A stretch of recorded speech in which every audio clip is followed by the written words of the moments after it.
natin ngayon ang isang maling aral na ipinagkakalat ngayon ni Wendell Talibong. Sinabi na paano nalaman na yung talaga ang mukha ng ating mga santo. Natural, kasama natin yan. Ginoong Wendell Talibong, itigil na ninyo ang panluloko sa mga tao. So, di niya lubos na unawaan ang ating pahayag o kaya'y pilit talagang binaluktot na lamang. Diba ang katanungan, paano magkilala na yung larawan ay tumutukoy talaga sa mga banal na inaalala natin? Ang unang sagot ko, natural, sila'y mga kasama natin. Kaya yung mga larawan nila ay nagpaalala sa kanila.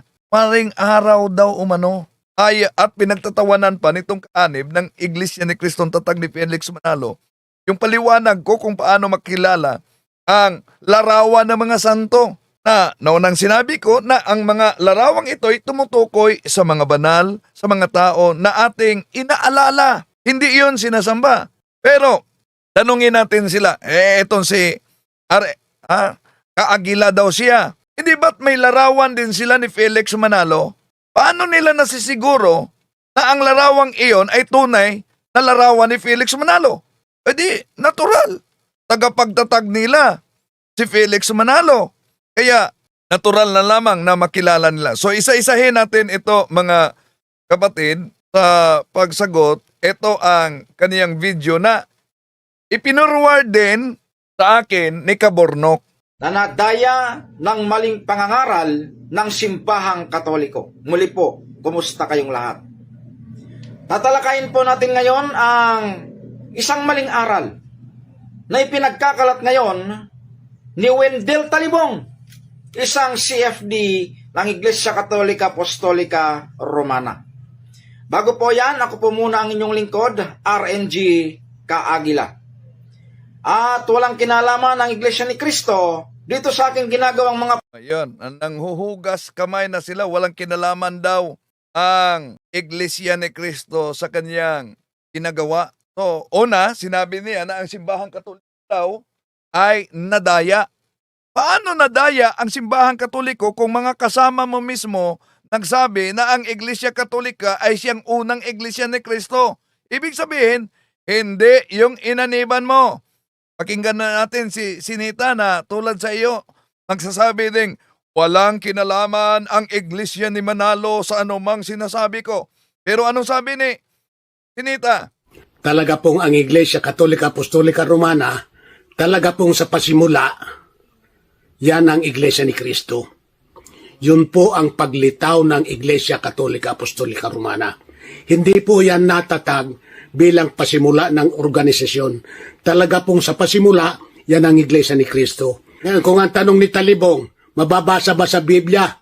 Mababasa ba sa Biblia na sa pasimula, ang Iglesia Katolika, Iglesia ni Cristo? Literal po, wala. Yan po ay naganap sa pamamagitan ng hula. So, paano ngayon na ang simbahang Katoliko ay nadaya kung galing mismo sa mga kasama niyo? Sa Iglesyang Tatag ni Felix Manalo nagsabi ng Iglesia Katolika ang unang Iglesia ni Cristo. Malinaw na ito ang tatag ng ating Panginoon Jesucristo dahil ang unang Iglesia ni Cristo ay tatag ng ating Panginoon Jesucristo sa San Mateo Kapitulo 16:18. Ngayon, kung sasabihin nila na nadaya o naligaw daw ang simbahang Katoliko, so ibig ba sabihin nabigo ang ating Panginoon Jesucristo na ingatan ang kanyang iglesia? Taliwas yan sa kanyang pangako na hindi mananaig ang pintuan ng impyerno laban sa kanyang iglesia. Walang totoong iglesia, mga kapatid, kundi pinatunayan mismo pa sa kasama, ministro pa nila. Anong sabi ni Sandoval? Paano nadaya ang Katoliko kung ito ang sabi ng ministro ninyo? Ang Iglesia Katolika bilang isang organisasyon o samahang pangrelihiyon, yan po ang organisasyon pagka sinusi pabalik, yan ang dating Iglesia ni Cristo. Yan ang dating Iglesia ni Cristo. Yan ang dating Iglesia ni Cristo. Talaga pong ang Iglesia Katolika Apostolika Romana, talaga pong sa pasimula, yan ang Iglesia ni Cristo. Sa mga ANC nagsubaybay ngayon, paano masasabi nitong mga kaanib din at mga ministro kung di pala nila mapigilan ang katotohanan, mga kapatid, na ang simbahang Katoliko ay siyang unang Iglesia ni Kristo. Yan ang nakasulat. Alam naman kung ang tunay na iglesia yung sa kanila. Bakit? Nasa Pasugo Magazine nila mismo. Anong sabi ng kanilang Pasugo Magazine? O, tingnan niyo ang nakasulat sa kanilang Pasugo Magazine. O, na ang may akda ay si Mary F. Ruiz. Di ba malinaw? Si Felix Manalo ang founder. Kaya dito pa lang sa kanilang Pasugo Magazine, abay, kupalpal na. Tuloy natin. Patagalin, talakayin na natin. Ano ba ang ipinagkakalat ni Wendell Talibong sa social media? Panoorin at pakinggan natin. Ano po nagdidepensahan ng Labas dito, pati si Bro Jando may katanungan. tanong na gaano tayo nakakasigurado na yun nga ang mukha ng santo natin? Oh, gaano tayo nakasigurado na yon ang mukha ng santo natin? Ni Jesus, ni Birhen Maria at sa iba pa. Salamat. Yung sinabi na paano nalaman na yung talaga ang mukha ng ating mga santo, natural kasama natin yan. Ginoong Wendell Talibong, itigil na ninyo ang panluloko sa mga tao. Itigil na ninyo ang panliligaw sa mga miyembro ninyo. Ako na ang nagsasabi sa inyo. Hindi ninyo nakita ng mukhaan ang Panginoong Yesukristo. Nagbabase lang kayo. Oh, so hindi daw umano nakita mukhaan ang ating Panginoong Hesukristo. E di ibalik natin sa kanila kung yun ang argumento nitong si Mr. Aguila. Aguila kasi ang kaniyang pinakilala na dahil hindi nakitang mukhaan. Bakit? Naniniwala ka ba na ito ay larawan ni Felix Manalo? Kung naniniwala ka na larawan ito ng founder ng Iglesia ni Cristo na nasa medalyang tanso, tanong, nakita mo ba personal si Mr. Felix Manalo na founder ninyo? Hindi lang yan. Merong monumento si Felix Manalo, inaalayan pa ng Bulaklak, kung saan ang kanyang anak na kasalukuyang tagapangasiwa ngayon, o eto, makita ninyo, nakatindig sa harap sa imahe ni Felix Manalo. Ngayon, kung ang argumento hindi nakita personal ang ating Panginoong Hesukristo, so mali na. Bakit? Nakita mo ba personal itong si Felix Manalo na nilagyan ng larawang tanso? Di ba? So, mali ang argumento na hindi raw nakita sa ang mukha personal ng ating Panginoong Hesus, kaya hindi dapat paniwalaan. Kung ganon ang argumento, balik natin, nakita mo ba personal si Felix Manalo para paniwalaan mo yung tansong medalya, yung tansong rebulto ni Mr. Felix Manalo? Kung ang batayan, mga kapatid, ng paniniwala ay dapat nakita sa sariling mata, abay, ibig ba sabihin, hindi na rin pwedeng paniniwalaan yung mga bayani sa kasaysayan natin. Dahil yung mga bayani, sila si Jose Rizal at iba pa, hindi mo nakita sa sariling mga mata mo, kundi nasa monumento lang.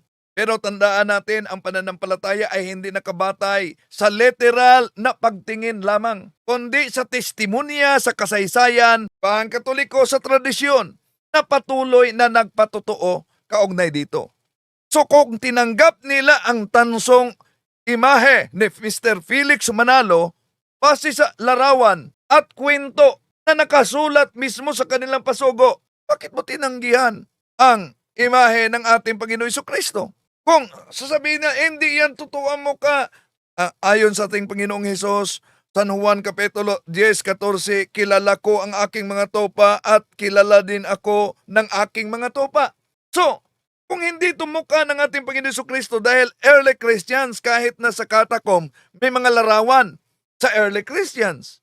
Ano ang larawan ng ating Panginoon Jesucristo na tinututulan nila na hindi daw Diyos? Pero si Felix Manalo, na ginawa nila ng monumento, anghel daw. Tuloy natin. Ang Panginoong Hesukristo. Hindi ito napatunayan. Mr. Wendell Talibong. Hindi daw umano napatunayan yung larawan ng ating Panginoon Jesucristo ay talagang ang ating Panginoon Jesucristo. Meron pa tayong larawan sa Divine Mercy na napakita kay Santa Faustina. Di ba? Bakit? Ano din ang hawak mong ebidensya na itong larawang ito hindi talaga napatunayan? Ano din ang hawak na ebidensya na yung larawan na tanso ay napatunayan kay Manalo? Dahil po ba siya founder ninyo? Tuloy natin. Kaya hindi pwedeng gamitin. Huwag ninyong iligaw ang mga tao. Okay, hindi napatunayan, kaya hindi pwedeng gamitin. So, ibig ba sabihin, dahil para sa inyo, ang tanso na larawan ni Felix Manalo na inaalayan ng bulaklak, napatunayan, kaya pwedeng gamitin. Ba't si Felix Manalo lang ang may ganyan? Di ba ba? How about yung Iranio Manalo? Ba't di niyo nilagyan ng larawan? Kung si Felix Manalo ay pinakilala ninyong anghel, di ba anghel? Ang anak niya, si Iranio Manalo. Ang tanong, hereditary ba ang pagka-anghel ni Felix Manalo? Anghel ba din si Iranio Manalo? Okay, tuloy natin mga kapatid. O ano na? Ba't naghang ka? O ano? Una, yung imahe o rebulto ng simbahan na ginagamit natin sa pagpaalala sa kanya. Sang-ayon ba ang tunay na Diyos? O, sang-ayon ba umano ang tunay na Diyos na ang larawan ay ginagamit sa paalala sa Kanya? Ang tanong, balik natin, itong medalya ni Felix Manalo, sang-ayon ba ang Diyos na ginagamit ninyo ito? Asan mabasa sa Biblia na pwede gagawa ng medalya? Aber, napansin nyo mga kapatid na nagsubaybay ngayon, lalo na sa mga iglesia ni Cristo? Di ba? Sabi nila, dapat yung nakasulat lang sa Biblia ang ating paniniwalaan. Ngayon, may napakita natin sa kanilang aral mismo, medalya ni Mr. Felix Manalo. Asan ba mabasa sa Biblia na magawa ng medalya ng founder? Sang-ayon ba? Ibalik natin sa kanya. Sang-ayon ba ang Diyos na basta founder may medalya? Tuloy natin. Na kailangan pa ng mga ribulto para alalahanin siya? O sige, palagay natin hindi na kailangan dahil para sa inyo, Diyos-Diyosan. Ang tanong, ito bang makita na ito kung saan nakatindig si Mr. Eduardo Manalo, nag-alay ng bulaklak sa rebulto ni Felix Manalo? Sang-ayon ba ang Diyos nito?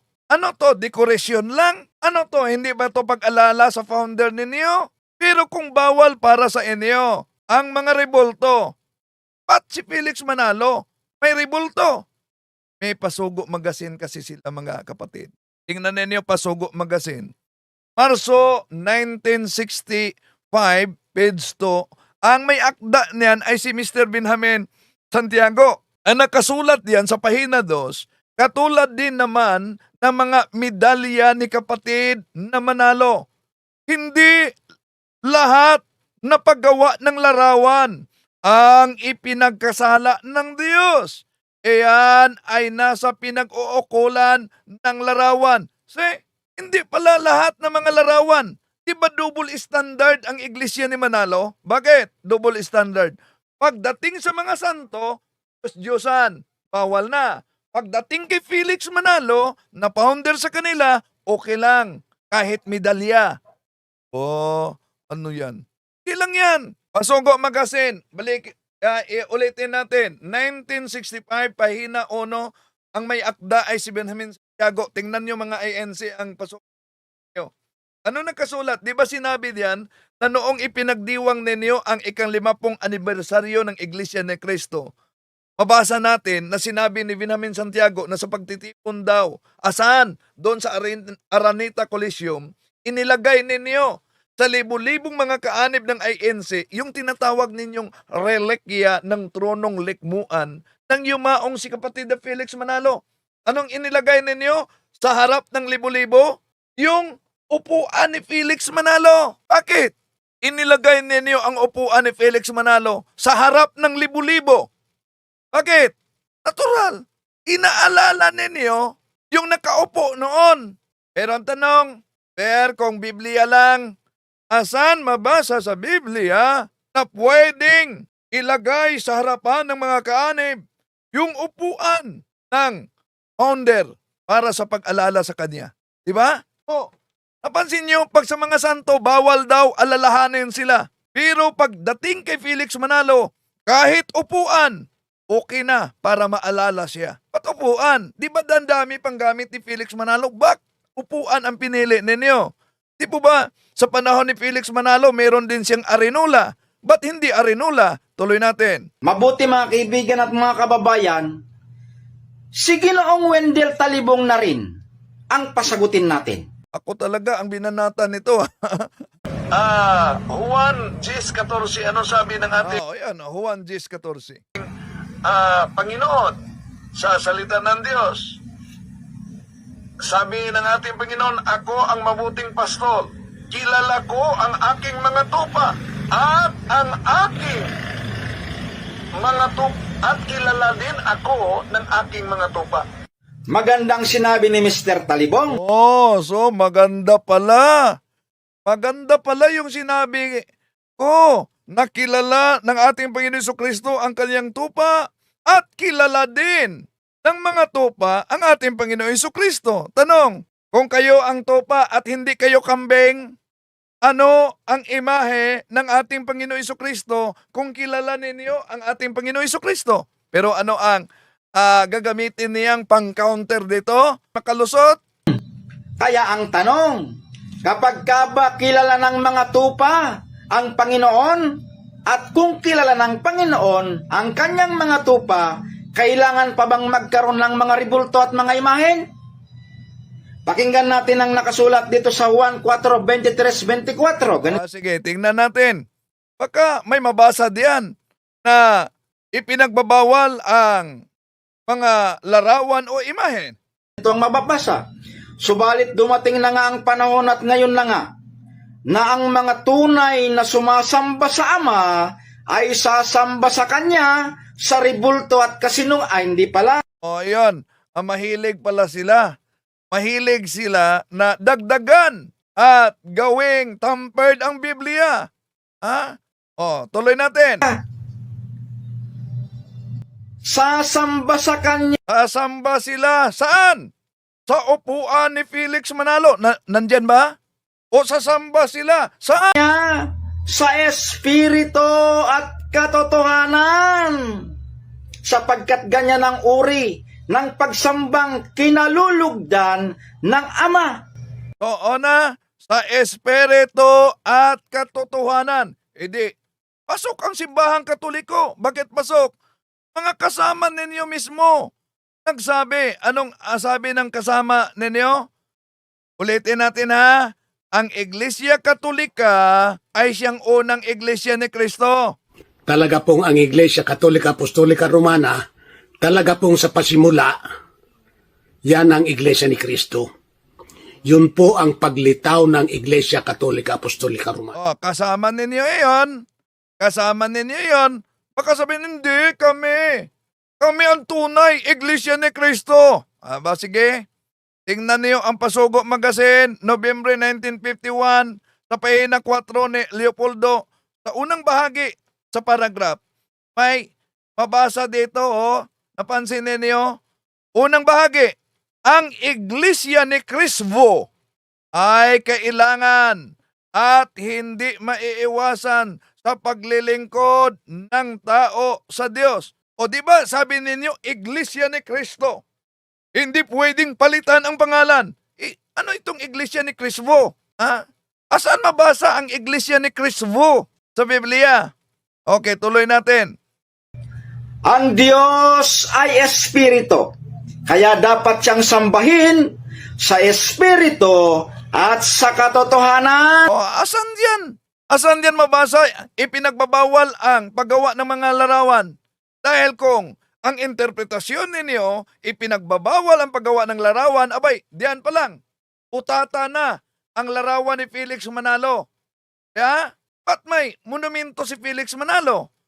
Kung ang Diyos ay sasambahin sa espiritu at katotohanan, therefore ang konklusyon, bawal magawa ng larawan. Iba't may larawan kayo ni Felix Manalo? Full standard kayo.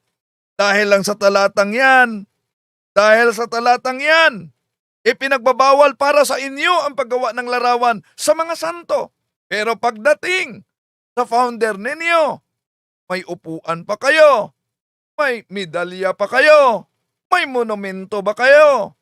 Pero kahit punuin pa ninyo ng monumento, mananatili ang katotohanan na ang iglesyang inaniban niyo ay nangangagaw lamang ng pangalan. Pero ang katotohanan, tatag kayo ng tao, walang iba, si Felix Manalo.